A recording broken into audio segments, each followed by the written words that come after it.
Alright, what's up sa inyo mga kababayan? Ako nga po pala si Jake Magnus at nandito na naman po kayo ngayon sa Jake Magnus TV at sa Facebook page po natin. Nandito na naman po kayo ngayon sa Jake Magnus Opinion. So ito po pag-uusapan natin mga kababayan ay walang iba lang naman kung hindi ito mga nakita po nating balita na kung saan mga kababayan ito pong si Panelo ay may panibagong drama na naman po na pinapalabas na para daw pong na-stroke itong si dating Pangulong Duterte. At dito mapapag-usapan po natin yung sinasabi ni Baste na wala daw pong pagmamahal sa mga kababayan Pilipino natin, etong si PBBM. Pero mga kababayan, take note ha, yung sinasabi niyang walang pagmamahal sa mga kababayan Pilipino natin na presidente, yun po yung tanging nakita natin nung panahon nakasagsaga ng bagyong Karina habang yung kapatid niya mga kababayan nagpapakasasa sa Germany at nag-i-enjoy habang binabayo ng matinding bagyo ang mga kababayan po nating Pilipino. So ngayon, bago po natin pag-usapan yan, lagi ko naman sinasabi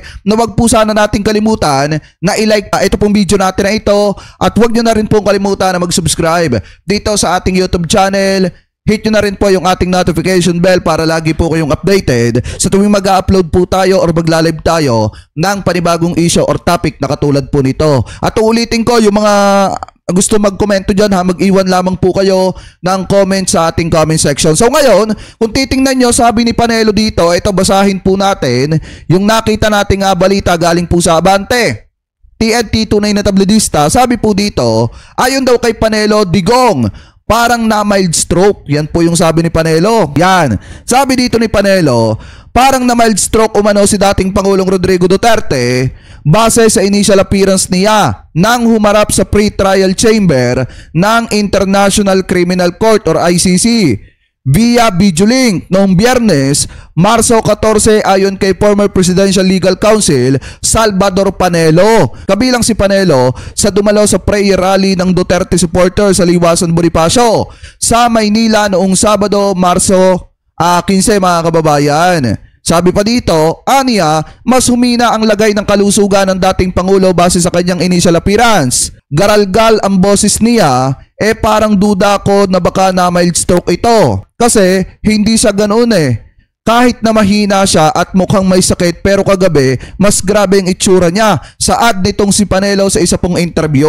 So yan yung pinapalabas ni Panelo na para daw na mild stroke. Etong si dating Pangulong Duterte dahil daw po sa pagsasalita nito, dun po sa kanyang first appearance. Pero kung titingnan nyo mga kababayan, sinasabi ng marami sa mga kababayan Pilipino natin na baka drama lang daw po yun ng dating Pangulong Duterte. Kasi nga nung panahon mga kababayan na etong si dating Pangulong Duterte ay nakakausap etong si Kibulok, mariing sinabi ni dating Pangulong Duterte na kapag may kasalubong siyang kalaban niya sa politika, hinahawakan niya yung tungkod niya at nagpipilay-pilayan siya mga kababayan. Kunyari hindi makahakbang, hindi makalakad. Pero kapag nakatalikod na yung kalaban niya sa politika, balik na ulit siya sa paglalakad ng formal. So ngayon hindi maiiwasan ng mga kababayan Pilipino natin na isipin na baka po ito ay drama lamang ng dating presidente. Pero bagamat ganon mga kababayan, sabi ko nga po sa inyo, may doktor naman siya. May nakabantay naman sa kanyang nurse at natututukan naman po yung kanyang kalagayan. Taliwas sa sinasabi nitong si Mijaldea dito kay Bongo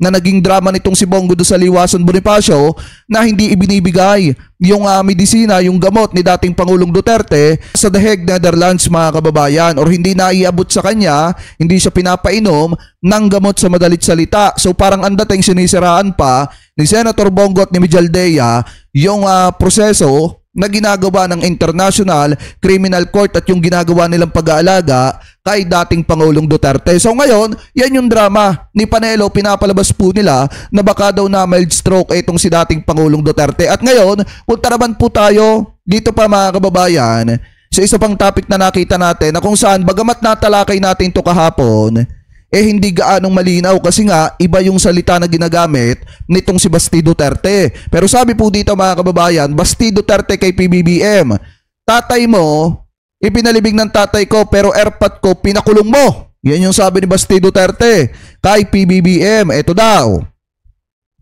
Nagngit-ngit si Davao City Mayor Sebastian Duterte kay Pangulong Ferdinand Marcos Jr. dahil sa pagpayag na arestuhin ng International Criminal Court ICC ang kanyang ama, si former President Rodrigo Duterte. Yung tatay mo, si Marcos Sr., pinalibing ng tatay ko. si Digong. Pero yung tatay ko pinakulong mo. PI kagigil na sabi ni Mayor Baste sa pagdiriwang ng 88 araw ng Davao sa Davao City nitong linggo Marso 16 mga kababayan. Sabi pa dito, basahin pa natin. Matatandang sa kabila ng pagtutol ng publiko, pinanindigan ni ex-President Duterte na nararapat mailibing si Marcos Sr. sa libingan ng mga bayani sa Taguig City noong 2016. Pero mga kababayan, sa totoo lang ang nagpalibing po kay former President Ferdinand Marcos Sr. ay hindi po si dating Pangulong Duterte. Kung hindi, ang Korte Suprema, at yan po ay pinagbotohan sa score na 9-5 mga kababayan. 9 yung pumapabor at 5 yung hindi po pumapabor at 1 yung nag-inhibit or hindi nakisali sa naging botohan. Ano po, so sabi pa dito mga kababayan, ni Basti Duterte, inihayag din ni Mayor Baste natitindig at lalaban sila sa anyay illegal arrest sa kanyang ama. I will take this opportunity to tell Mr. Marcos how I feel about him. Mr. President Marcos, you will never be loved, especially to us who are calling out Rodrigo Duterte's name. You will never be loved, Mr. Marcos, saad ni Basti Duterte mga kababayan. We will stand up and we will fight back. Dagdag pa niya.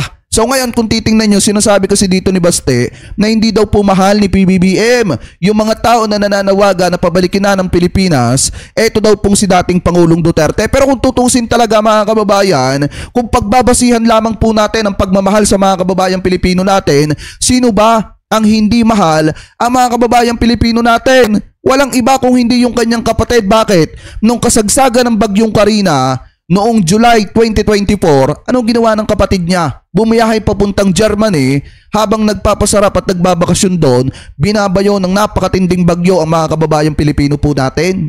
Habang ang presidente nasa ulanan, lumulusob sa mga kababayang Pilipino natin at tinitingnan kung ano ang kalagayan ng mga kababayan natin, anong ginagawa ng Vice Presidente po natin?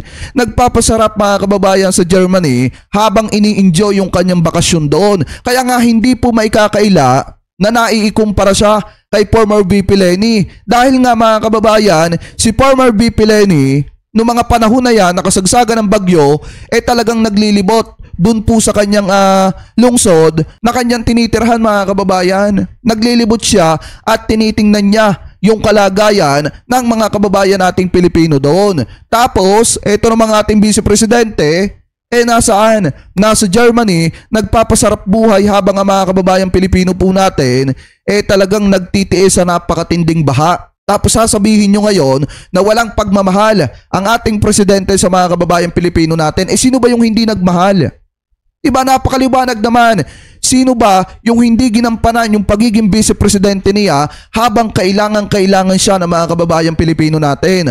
Habang binabayaw ng matinding bagyo ang mga kababayang Pilipino po natin nung panahon ng Bagyong Karina. Wala ang ating vice-presidente. Ang tanging nakasangga at nakasama po natin, walang iba kung hindi ang ating presidente, si PBBM, at ang dating vice-presidente na si Vice President Leni Robredo, na kung saan nasa Naga, nag-iikot sa Naga, tinitingnan yung kalagayan ng mga kababayang Pilipino natin habang si Vice President nagpapasarap sa Germany. Tapos sasabihin nyo na hindi mahal ng presidente ang mga kababayang Pilipino natin. Pagdating sa pagmamahal ng presidente sa mga kababayang Pilipino natin, kitang-kita naman po natin yan.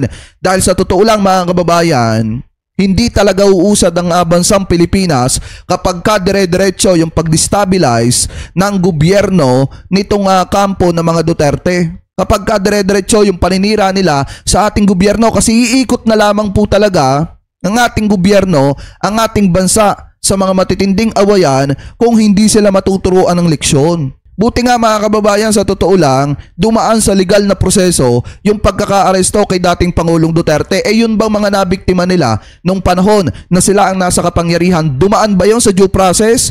Hindi. Kasi nga mga kababayan, nalabag nga ang karapatang pantao ng mga kababayang Pilipino po natin na binawian ng buhay nung mga panahon na yon. Kaya pagdating sa pagmamahal sa mga kababayang Pilipino po natin, hindi pwedeng questionin ni Mayor Basti Duterte yung ginagawang pagmamahal ni PBBM, dahil alam naman po natin na bukas at tapat ang puso ng presidente para sa mga kababayang Pilipino po natin, unlike dito kay Vice President Sara Duterte na inuuna pa yung kanyang luho, mga kababayan, yung kanyang agenda sa ibang bansa kaysa unahin yung kalagayan ng mga kababayang Pilipino po natin dito po sa ating bansa. Ano po mga kababayan? So anyway, kayo, comment below na lamang po kung ano po masasabi at opinion po ninyo hingil po dito sa mga topic na ito na tinalakay po natin. Comment below na lamang po kung ano po masasabi nyo hingil sa pagpaawa na naman nitong si Panelo at pinalalabas na mild stroke daw itong si dating Pangulong Duterte. At comment below na din mga kababayan kung ano po masasabi nyo